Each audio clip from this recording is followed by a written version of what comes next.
Kantara chapter 1. Rishabh Shetty கதற கதற ஒரு டைரக்டராவும் ஆக்டராவும் இந்த படத்துல ஆடியன்ஸை வச்சு சம்பவம் பண்ணிருக்காரு. கிளைமேக்ஸ் 30 மினிட்ஸ் அட்டகாசமா இருந்துச்சு. பிரில்லியண்டான மைண்ட் ப்ளோவிங்கான கடவுளை வச்சு கான்செப்டுவலா இவ்வளவு பெரிய டிராமாவை சிம்பிளான ஒரு ஒன்லைன் ஸ்டோரி எடுத்து நான் ஒரு நல்ல ஸ்டோரி நரேட்டருங்கிறத ப்ரூவ் பண்ற மாதிரி ஒரு டைரக்டரா சம்பவம் பண்ணதை தாண்டி ஒரு ஆக்டரா அவரோட பிரசன்ஸ் மூலியமா ஆறாவ அழகா விஷுவல்ஸ்ல கன்வே பண்ணிருப்பாரு. படத்தோட ப்ரொடக்ஷன்ல காசு தண்ணியா செலவழிச்சு விஷுவல்ஸை கிரியேட் பண்ணிருக்காங்க. எது சிஜி எது விஎஃப்எக்ஸ்னு தெரியாத அளவுக்கு ரியல் லைஃப் டிராமாவோட இன்வால்வ் பண்ற அளவுக்கு படத்துல பல விஷயம் ராவான எமோஷனா நீட்டா இருந்துச்சு. ஒன்லைன் ஸ்டோரி என்னன்னு கேட்டீங்கன்னா, ஒரு கிராமத்துல இருக்கக்கூடிய மலைவாழ் மக்கள் அமைதியான வாழ்க்கையை வாழ்ந்துகிட்டு இருக்காங்க. அந்த ஊர்ல இருக்கக்கூடிய ராஜா அந்த காட்டுக்குள்ள இருக்கக்கூடிய சிவம்பூ தோட்டத்தை அடையணும்னு சொல்லி முடிவு பண்ணி உள்ள போய் பிரச்சனையை கிளப்புறாரு. அதுக்கப்புறம் அவரை தொடர்ந்து அவரோட வாரிசுங்க எல்லாமே அதை அடைய முயற்சிக்கும் போது நம்ம கதையோட ஹீரோ அங்க இருக்கக்கூடிய மக்களை காப்பாத்த கடவுளா அவதாரம் எடுத்து என்ன சம்பவம் பண்றாருங்கிறத அவங்களோட கல்ச்சர் அண்ட் நேட்டிவிட்டிக்கு ஏத்த மாதிரி டிவைன்ஃபுல்லான ஒரு ஸ்டோரி டிராமாவோட பிரசென்ட் பண்ணி அந்த பீரியாடிக்கல் எலிமெண்ட்டை கண்ணு முன்னாடி காமிச்சிருந்தாங்க. பார்ட் 1ல பண்ணதை விட பிரம்மாண்டமான சம்பவத்தை இந்த படத்துல பண்ணிருக்காங்க. பார்ட் 1 பார்க்கலனாலும் இதுல கண்டினியூட்டி புரியுற அளவுக்கு தான் ப்ரீக்வலை நீட்டா எடுத்து எக்ஸ்பிளைன் பண்ணிருக்காங்க. அது மட்டும் இல்லாம சிவன் பஞ்சுரிலின்னு சொல்லி அத்தனை கடவுளையுமே கலந்து கன்வென்ஷனலா ஒரு எமோஷனல் டிராமாவை பிரசென்ட் பண்ணி இந்த வருஷம் வந்த பல படத்தோட சிம்பிளான ஸ்டோரி லைன் கான்செப்டை மட்டும் எடுத்து நரேஷன் அண்ட் எக்ஸிகியூஷன் மூலியமா ஆடியன்ஸை இம்ப்ரெஸ் பண்ணி ஃபீல் பண்ண வச்சு அந்த எமோஷனல் பிரசன்ஸை உங்களால ரியலைஸ் பண்ண வைப்பாரு. புலி வர ஒரு சீனுமே கூஸ் பம் மொமெண்ட்ஸ் அட்டகாசமா கிரியேட் பண்ணுச்சு. ருக்மிணி வசந்த் அழகான ராட்சசியா வந்து இந்த படத்துல மிரட்டி இருக்காங்க.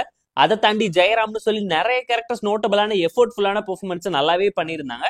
ரொமான்டிக்கல் டிராமா போர்ஷன் சாங்ஸை மட்டும் இனிமே பெட்டரா பிளேஸ் பண்ணிருக்கலாம் நீங்களே யோசிப்பீங்க. ஃபர்ஸ்ட் ஆஃப் சூப்பரா இருந்துச்சு.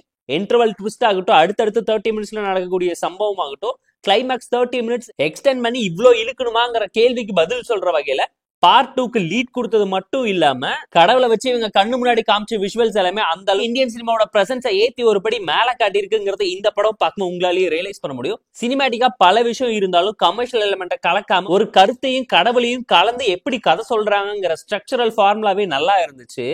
மைண்ட் ப்ளோவிங்கான விஷுவல்ஸ் மூலியமா இம்ப்ரெஸ் பண்றதை தாண்டி கதையில கர்ணம் தப்பனா மரணங்கிற ரிஸ்க் எடுத்து நம்பிக்கையோட விளையாண்டு படத்தோட கான்செப்ட், கண்டென்ட், கான்ஃபிளிக்ட், கேரக்டரைசேஷன் சொல்லி ஒரு எலிமெண்ட்டையுமே பார்த்து டிசைன் பண்ணிருக்காங்க. அதை ஜஸ்டிஃபை பண்ற மாதிரி ஒரு ஃப்ரேம்லயுமே 100 பேர் 200 பேர்னு குமிச்சு நிறைச்சு ஒரு விஷுவல்லையும் சீன்ஸ் கிரியேட் பண்ணிருக்காங்க.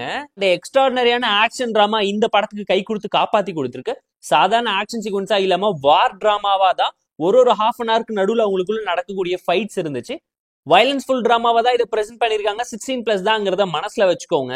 அதை தாண்டி படத்துல பல விஷயம் அக்செப்டபிளா இருக்கும். கடவுளையே கல்லா பாக்குற ஊர்ல கடவுளா பாக்குற மனுஷங்களோட வாழ்க்கையில என்ன நடக்குதுங்கிறதெல்லாம் அழகா இருந்துச்சு. காம்ப்ரமைஸ் பண்ணாம உண்மைக்கு நெருக்கமா பல விஷயத்த காமிக்க நினைச்சதுனாலேயே படம் பிளாக் பஸ்டர் ஆயிடுங்க. படத்துல ஒரு சில ஃபிளாஸ் இருந்தாலும் ஃப்ளோ எந்த இடத்துல அஃபெக்ட் பண்ணல. ஃபேமிலி அண்ட் ஃப்ரெண்ட்ஸ் கூட பார்த்து என்ஜாய் பண்ற மாதிரியான மஸ்ட் வாட்ச் மூவி தான். தியேட்டர்ஸ்ல இப்போ ஸ்ட்ரீமிங் ஆயிட்டு இருக்கு. காந்தாரா சாப்டர் 1 மூவிக்கு நம்ம தரக்கூடிய ரேட்டிங் எவ்வளவுன்னு கேட்டீங்கன்னா 7.8 out of 10. இந்த ரிவ்யூ செக்மெண்ட் உங்களுக்கு பிடிச்சிருந்தா இந்த வீடியோக்கு லைக் பண்ணி, கமெண்ட், ஷேர் பண்ணி, சப்ஸ்கிரைப் பண்ணி சப்போர்ட் பண்ணி. இந்த வீடியோ பிடிக்கலாம் மறக்காம டிஸ்லைக் அடிச்சு கமெண்ட் பண்ணி. நம்ம டெலிகிராம் லிங்க் டிஸ்கிரிப்ஷன்ல இருக்கு, ஜாயின் பண்ணிக்கோங்க. டெய்லி அப்டேட்ஸ் உங்களுக்கு வந்துடும். Tata bye, see you on love you all.